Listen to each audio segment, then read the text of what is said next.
یہ کہانی ایک ایسے شخص کی ہے جس نے اپنی زندگی میں ایسا ظلم سہا کہ اس کا ہر لمحہ آزمائش میں گزرا، مگر اس کے صبر اور یقین نے آخر کار اللہ کا انصاف دے کے ہی لیا۔ یہ واقعہ برِ صغیر کے ایک چھوٹے سے گاؤں میں پیش آیا، جہاں زیادہ تر لوگ کھیتی باڑی اور چھوٹے کاروبار سے روزی کماتے تھے۔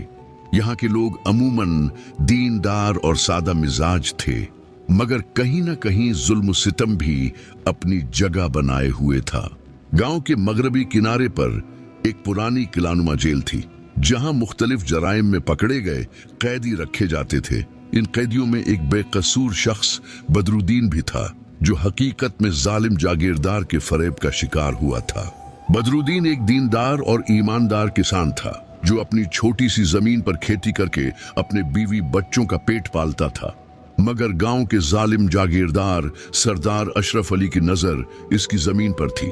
سردار اشرف علی علاقے کا سب سے بااثر شخص تھا، اور اس کی بات کے خلاف جانا گویا موت کو دعوت دینے کے برابر تھا۔ ایک دن اشرف علی نے اپنے آدمیوں کو بھیجا اور زبردستی بدرالدین کو زمین خالی کرانے کا حکم دیا۔ جب بدرالدین نے انکار کیا تو جاگیردار نے اس پر چوری کا ایک جھوٹا الزام لگوا دیا۔ عدالت بھی جاگیردار کے قبضے میں تھی، اور یوں بدرالدین کو بے گناہ قرار دیتے ہوئے 10 سال قید کی سزا سنا دی گئی۔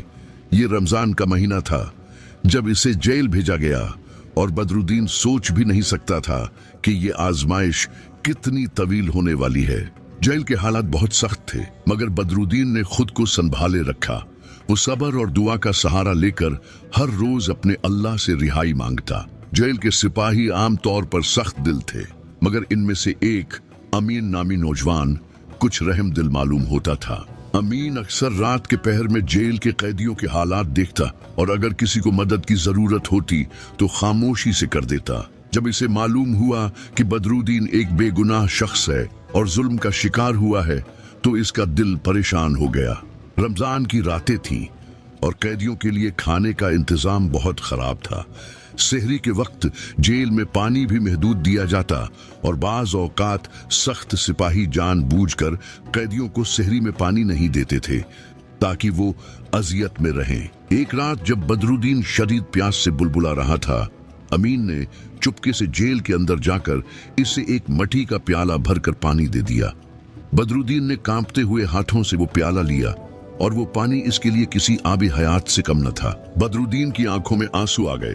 اس نے دل سے دعا دی، بیٹا، اللہ تجھے ہمیشہ اپنی رحمت میں رکھے۔ تو نہیں جانتا، تیرے اس ایک گھونٹ پانی نے میرے